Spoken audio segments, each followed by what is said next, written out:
I just felt like I was hitting brick wall after brick wall. Like, I wanted to succeed with beatboxing and actually make money with it. And I was praying, like, when the heck is something going to happen for me? Hey there, I'm Julie. Welcome to Uncomfy, a podcast about sticking with moments that challenge us. We share the stories of real people in moments that challenged their perspective. And instead of getting angry or shutting down, they stuck with the discomfort. They stayed curious and open, and they're glad they did. We hope these stories inspire you to stick with it too, because there's so much to gain. New empathy, deeper relationships, and more clarity about our own views. I'm glad you're here. Now, let's get uncomfy. Here's a story about how coping with a mental health crisis launched a career. I'm joined today by Parker Kane. He's a beatboxing motivational speaker and host of the podcast Upbeat with Parker Kane. Parker, hi, welcome. Thank you so much, Julie, for having me on the show. I'm excited to be here. Well, it's my treat, and we should probably just get this out of the way. Beatboxing is what exactly? Yeah, so if you're not familiar with beatboxing, it is essentially the art of making drum noises with your mouth. I could do a quick freestyle for you. That would be great. Help us understand what we're talking about here. Okay.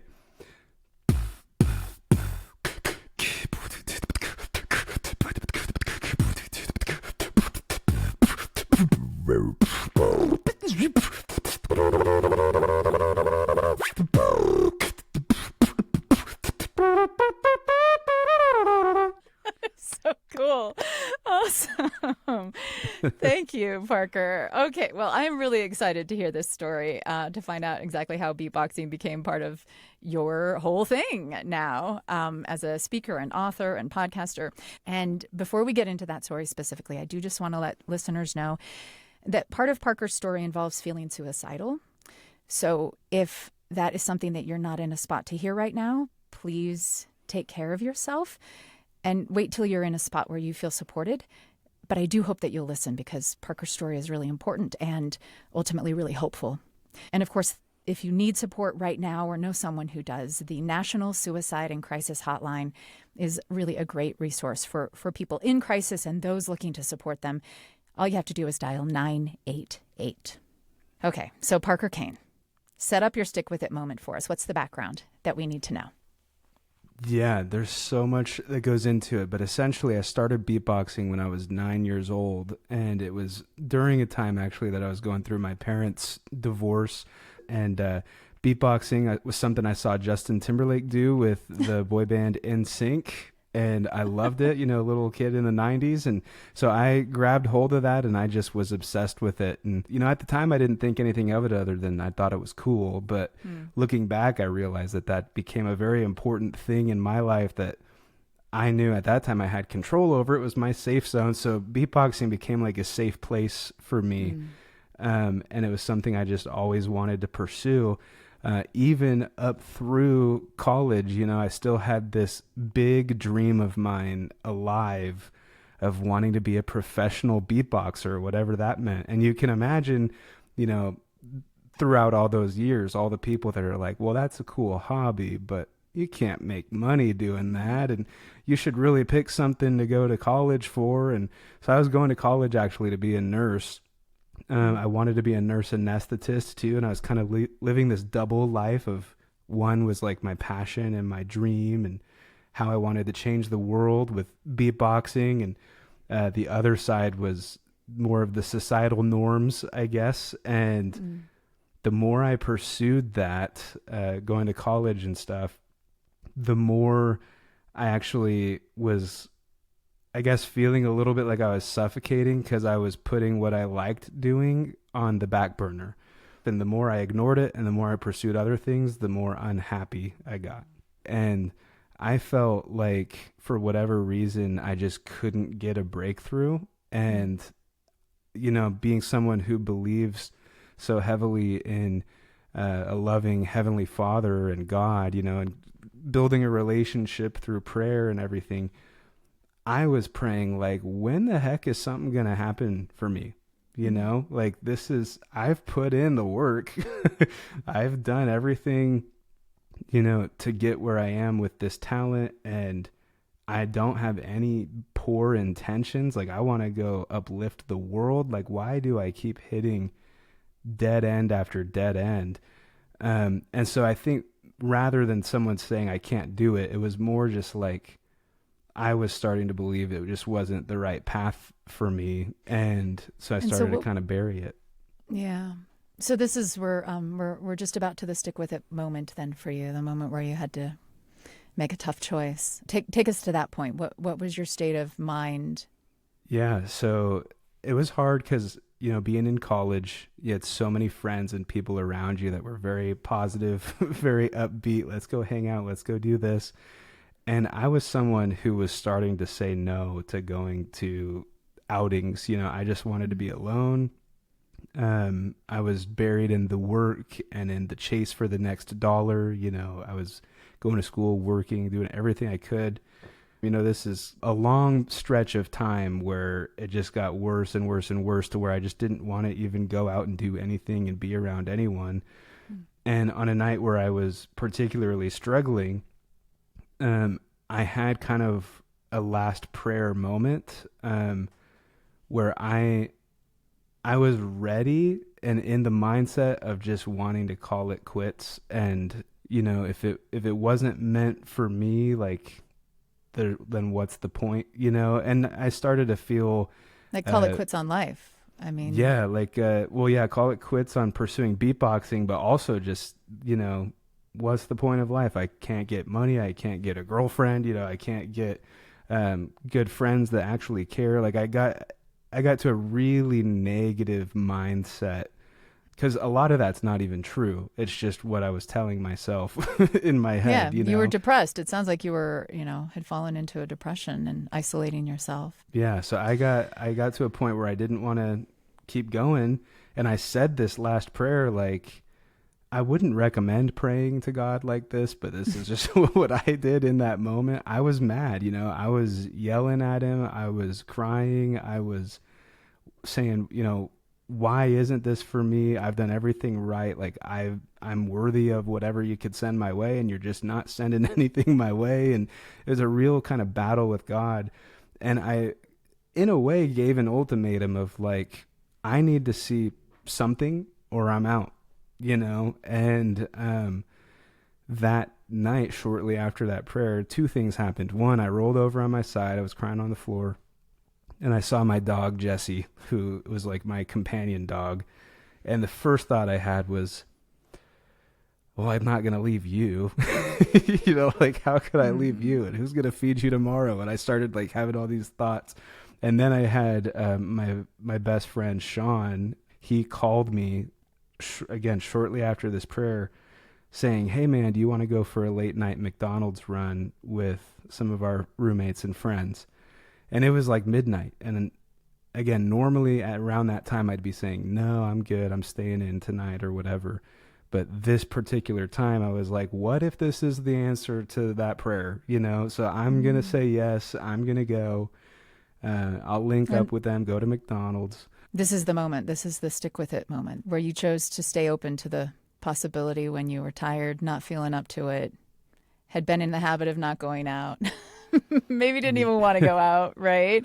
Yeah. Like just being able to sort of, to your credit, in that moment say, okay, I'm going to do the thing that's the least comfortable for me in this particular moment, which is go out. Yeah, absolutely. Especially in that state of mind, because I was just crying, praying, mad at God, didn't want to do anything. Like, it was a whole event in my room that night. I mean, were you doing the whole, like, you say yes, and then you're like, I'm going to call him back and say no, or I'm just going to text him and bail out, or no, while they're on their way to pick you up. I was all for it just because I was hoping, I guess, that something would happen, which this is why it's a powerful story, I think, and why I've been able to share it kind of all over, is because of the randomness of it, the weirdness of it, the pieces that just don't make sense. Yeah. And that it comes from above, like, that that's just something you could have never, ever thought would happen or planned to happen. It just happened that way. But yeah, I went to this McDonald's with my friends, and they knew that I could beatbox, and they actually knew that I could beatbox with a McDonald's cup because I'd shown them as a joke earlier on. Hmm. But we were with a bunch of people who didn't know that, and it was a really busy night apparently at that McDonald's because every seat was full. But yeah, they challenged me like, "Hey, can you beatbox with this McDonald's cup, and we'll get everyone in here to watch?" And I was Hmm. like nervous too, like I don't want everyone in the store to look at me, So, but they hushed everyone down. They had me beatbox with a McDonald's cup. Everybody's phones went out and started recording me. Beatboxing with a McDonald's cup. So Yes. we have a little bit of the audio. We're going to listen to just a little bit, and then I need you to explain to me exactly what's going on here. I've seen the video. People will be able to see the video. You're kind of moving the straw up and down and like blowing into it at the same time that you're, I don't know. Let's listen, and then you help me understand how you're making these noises. Okay.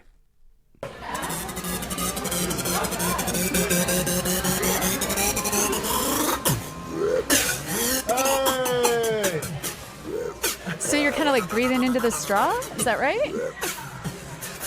Yeah, so straw, the top of the straw, I looked at it as kind of like the same thing as a flute or a piccolo or some kind of instrument. And Okay. so I blow over the top of the straw like it's a flute or something. And I realized that the further out the straw is of the cup and of the liquid, the lower a pitch. And then the further in the straw is, the higher a pitch. And so when you move it up and down, it's changing pitch from low to high. And then when you're beatboxing, So cool. the air just kind of comes out of your mouth. And I'm like, well, I could beatbox and blow over the top of it and change the pitch. And it just created like this whole dubstep like instrument. Yeah, that is very cool. All right. So you're doing this in a McDonald's at midnight. Yeah, and it was received really well. Like everybody cheered, everyone pulled out their phones, they recorded it. My friend actually, and this just goes to show like my state of mind too. My friend Sean, the guy who invited me out there, he showed me the video that he got on his phone, and he asked me, "Do you want this?" And I remember like so vividly that moment. And I almost feel like this is me turning down what God had for me because he's like, "Do you want this?" And I was like, "No, like that's garbage. Like, why would anyone even want to see that online?" And my friend's like, "Well, I'm going to post it." So he went and he posted it on his Facebook. He had like 300 or 400 friends on Facebook or something. And that morning when we woke up, it was like 56,000 views. And by the end of that day, it was over 1 million views. And then by the end of that week, it was like over 10 million views. And it went on to get over 1 billion streams online. And all kinds of opportunities opened up from that, an official McDonald's commercial and a job with McDonald's for a year, like an internship that they helped me with. They helped pay with like my student housing and stuff. And it totally was just this catalyst to a career that I never saw around the corner. So this was in 2015-ish? Yeah, 2015, October 4th, 12:14 a.m. was when the video was. Yeah. So did you stop doing nursing school like right away? How did it all kind of play out to the point now where like people pay you to come speak and beatbox and tell your story? And you've got this podcast called Upbeat with Parker Kane. And I know you've told me you're working on a book, right? So just kind of tell us how that played out for you. Yeah. So, and I never officially got into nursing school. I was still just in the prereqs for that, but it was about 1.5 years, 2 years into college. And I don't know, I still think about this if it was a mistake or not, but I did end up finishing college, but I switched majors to do communications, marketing, advertising, that kind of thing. But I did go the next like 2 or 3 years. But the video, the biggest like unexpected thing with the video for me was I thought initially, because I was making these music covers on YouTube at the time, I thought I was going to be more of like a YouTube creator and musician and doing collaborations with like Vocal Point and different artists like Alex Boye and stuff. And so I was trying to pursue that route, but what kept happening was my email and my social media DMs, everything was filling up with inquiries asking me to come speak and share my story at events. And I mean, high schools, colleges, corporate events, creator leadership summits, all kinds of different gatherings. And my story, well, it taught me that, you know, I'm a mental health advocate, and my story can change people's lives and help uplift people. And beatboxing is kind of like that X factor that like makes it entertaining too. So it's become more about the impact than anything else. Like, I don't care about YouTube and how many views I could get on a cover video or something, but I do care about talking to 1,000 people in a room, and, you know, everyone's feeling the chills. And then afterwards, you know, there are a few full circle moments too that just have changed me forever. One of the most recent ones, actually, I was at an event in Orlando this January 2024, and I was at a dental event, and I happened to meet a chiropractor. So just another one of those things that doesn't make sense.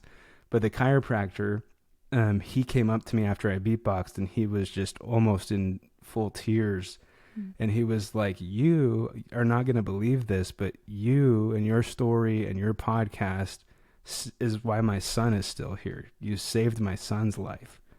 And his son, you know, is a chubby dude in glasses in Colorado who didn't believe in himself. And through the content and the messages that I put out, you know, it helped him keep pushing along and work on uncovering his passions and what he can do, you know. Yeah, it's a great story. Parker, thank you so much for sharing that. Where can people find you? The best way is my website, parkerkane.co. So not .com, but .co. Mm-hmm. And Kane is Kane. So yeah, parkerkane.co, and that'll have, I guess, links to anywhere else they'd want to chat with me. Yeah. And of course, you've got the podcast Upbeat with Parker Kane, which has kind of an entrepreneurial bent, right? Yeah. So it's, I guess, anyone that is trying to build their own side hustles or personal brand. And we talk a lot about, you know, those ins and outs of building a business, but also pairing it with the right kind of authentic messaging and, you know, sharing your story and the why behind it, all that kind of stuff. Yeah. Parker, it's been great. Thanks a lot. Yeah. Thank you so much, Julie, for having me. So thanks for getting uncomfy with us today. As an introvert with a tendency to turn down invitations from friends to go out and socialize, I can't help but wonder if I would have been as willing to get out of my comfort zone in that really dark moment that Parker described. I hope so.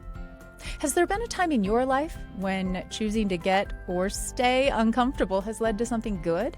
Reach out and tell me about it. Our email is uncomfy@byu.edu. We might even invite you on the show to talk about it. Meantime, if you're looking for more thoughtful ways to practice sticking with moments that challenge you, check out my other podcast called Top of Mind. Each episode dives into one tough topic, like race or gender roles in marriage. And we don't take a side. We're out to learn and to feel new empathy so we can become better citizens, kinder neighbors, and more effective advocates. You can find Top of Mind on Apple Podcasts, Spotify, or wherever you usually listen. Uncomfy is a BYU radio podcast. Samuel Benson produces it with help from Enrique Prado, James Hoops, and Sam Payne. I'm Julie Rose. Can't wait to get uncomfy with you again next week.